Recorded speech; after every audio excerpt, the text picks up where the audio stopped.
आणि सगळ्यात महत्त्वाची अपडेट आलेली आहे। पहिला उमेदवार विजयी झालाय भाजपचा। योगेश टिळेकर यांनी पहिल्याच फेरीमध्ये आपला मतांचा कोटा पूर्ण केलाय। 23 मतं मिळालेली आहेत आणि योगेश टिळेकर भाजपचा उमेदवार हा पहिल्या फेरीतल्या मतांमध्ये विधान परिषदेसाठी निवडून गेला। त्यामुळे राहिलेल्या 10 उमेदवारांपैकी आता 9 उमेदवार कोण निवडले जातात याकडे लक्ष। योगेश टिळेकर यांना 23 मतं मिळाली आहेत। जिंकायला एकाच मताची गरज होती, पण ती गरज योगेश टिळेकर यांची पूर्ण झालेली आहे। पंकजा मुंडे यांना 16 मतं मिळालेली आहेत। पंकजा मुंडे यांचा मताचा आकडा वाढलाय।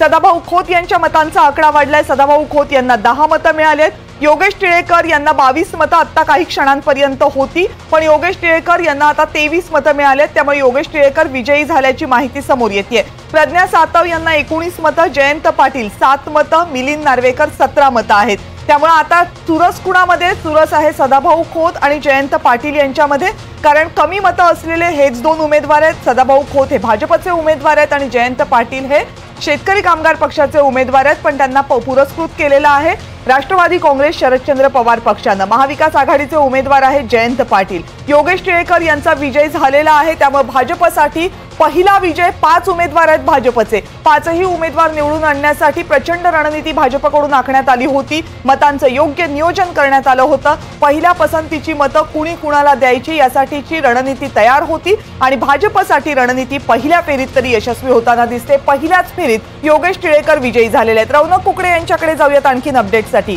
रौनक, मुख्यतः कविताजी, आता माहिती उपलब्ध झाली आहे त्यानुसार योगेश टिळेकर आपला मतांचा कोटा पहिल्या फेरीतच पूर्ण केलेला आहे।